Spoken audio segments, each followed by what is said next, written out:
नमस्कार, प्रणाम दोस्तों। तो आज हम बात करेंगे गेहूं के ऊपर। गेहूं की रोटी जो है वो हमें क्यों नहीं खाना चाहिए, गेहूं की रोटी किस प्रकार जो है समस्याएं पैदा करती है।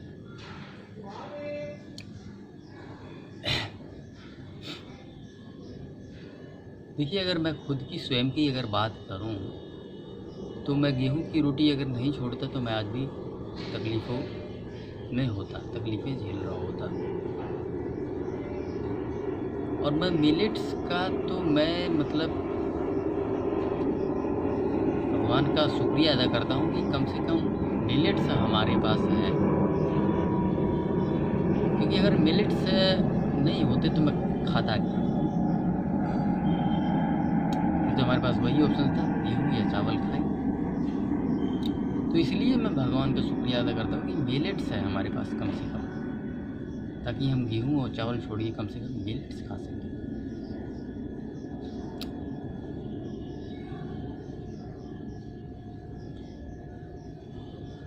आजकल के मैं अनुभवों को मैं आप लोगों के साथ रखता हूँ, उसे थोड़ा और क्लैरिफिकेशन हो। अभी पीछे सर्दियों में मैंने टोटल 6 महीने लगातार गेहूं की रोटी खाई। 2 वर्षों तक केवल मिलेट्स खाया, और इन जो 6 महीने की जो मैं बात कर रहा हूँ, दिन में मिलेट्स खाता था एक टाइम और रात को गेहूं की रोटी।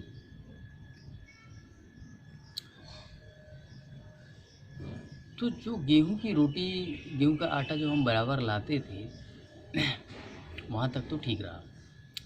लेकिन एक बार हमने क्या किया कि गेहूं खरीद के हमने खुद पिसाया, और वो गेहूं का आटा बिल्कुल भी सूट नहीं किया, ठीक नहीं था, यूँ कह लीजिए।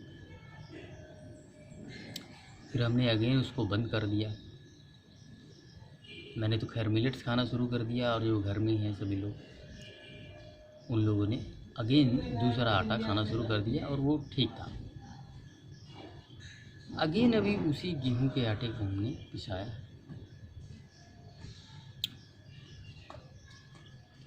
तो इसलिए अलग अलग गेहूं जो है उसमें भी फ़र्क होता है।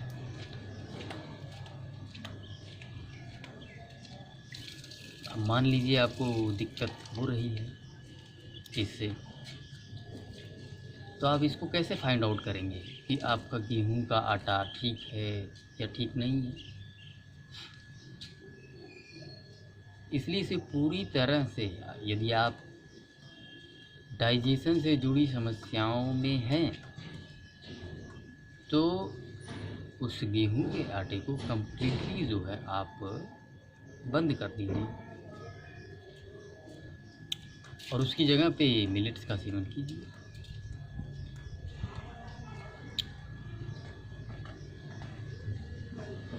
और यदि ऐसा करते हैं तो आपको डेफिनेटली रिजल्ट मिलेगा ही, इसमें कोई दो राय नहीं है।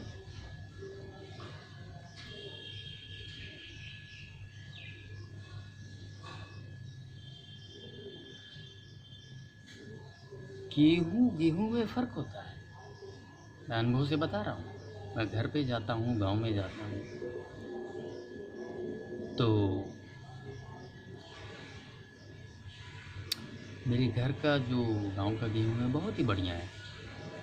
मैं दबा के 2-3 बार जो है रोटियां खाता हूँ, और अच्छी क्वांटिटी में। गाँव जाके तो ईटिंग कैपेसिटी ही बहुत बढ़ जाती है, अच्छी क्वांटिटी में।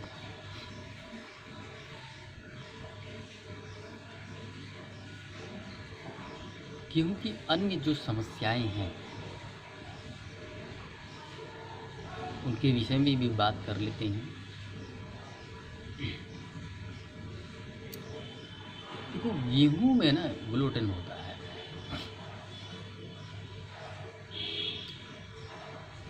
ग्लूटेन माने चिपकने वाला पदार्थ। हमारे जीवन में होता क्या है कि जब हम विपरीत परिस्थितियों में होते हैं तो हर कोई हमारा दुश्मन बन जाता है। और जब हम स्ट्रॉन्ग परिस्थितियों में होते हैं तो हर कोई हमारा दोस्त बन जाता है। वही डाइजेस्टिव ट्रैक के साथ ही, जब तक आपका डाइजेस्टिव ट्रैक एकदम मजबूत है, स्ट्रॉन्ग है, तब तक कुछ भी डालते जाओ, कोई समस्या नहीं। ग्लूटेन भी डालते जाओ, गेहूं की रोटी चिपकने वाली है, कोई फ़र्क नहीं पड़ेगा, खाएगा पिएगा बाहर कर देगा।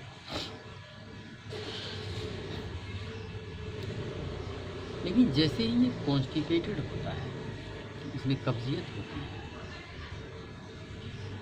वैसे ही गेहूँ से इसको समस्या होनी शुरू हो जाती है। हर वो चिपकने वाली चीज़ से समस्याएं शुरू हो जाती हैं। आप देखेंगे जब तक आपका डाइजेस्टिव ट्रैक स्ट्रॉन्ग है, आप मैदा खाइए समस्या नहीं करेगी, बेसन खाइए कोई समस्या नहीं करेगी, खूब गैस बनाने वाली चीज़ें खाइए, दबा के खाइए, पिज़्ज़ा बर्गर सब खाइए, कोई समस्या नहीं होगी। हालांकि चीज़ें धीरे धीरे, अगर आप इन चीज़ों को खाएंगे जो मैंने अभी बोला है, फास्ट फूड की बात करूँ मैं, तो ब्लॉकेजेस क्रिएट करता है। उसकी सबसे बड़ी समस्या पता क्या है? वो जो ऑयल होता है ना, उसकी समस्या है। ऑयल है और जो मैदा है उसमें वो चिपकने वाला होता है, ठीक है।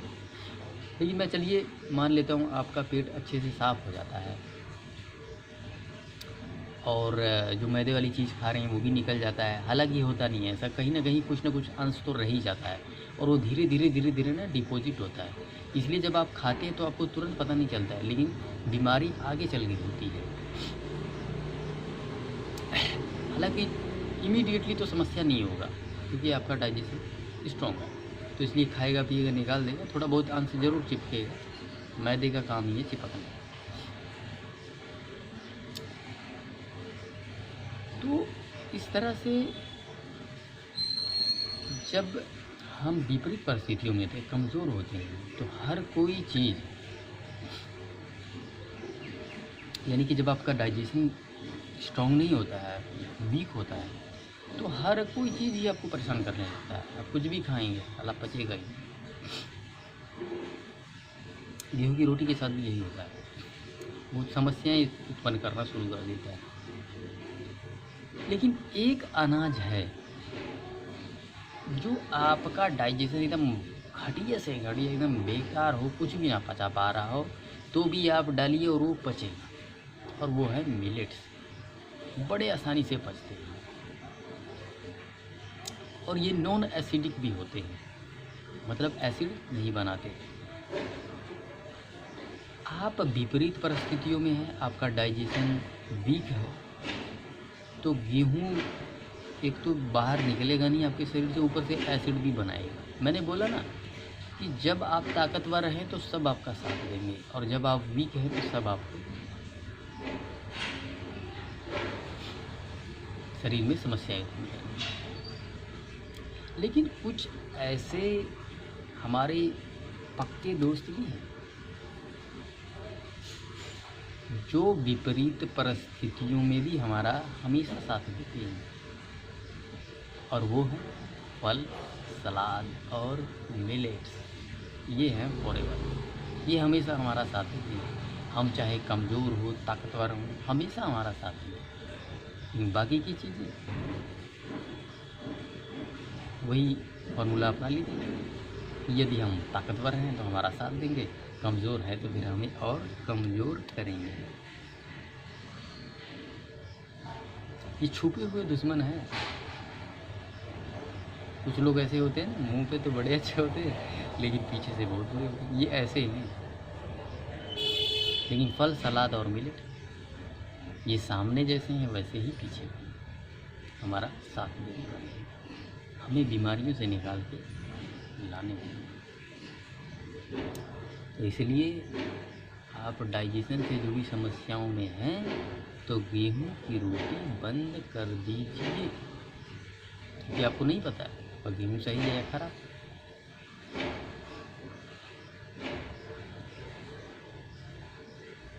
और मिलेट्स पे आ जाइए।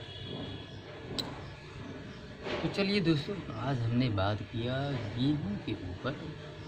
मैंने सभी अनुभवों को आप लोगों के साथ शेयर कर दिया। धन्यवाद।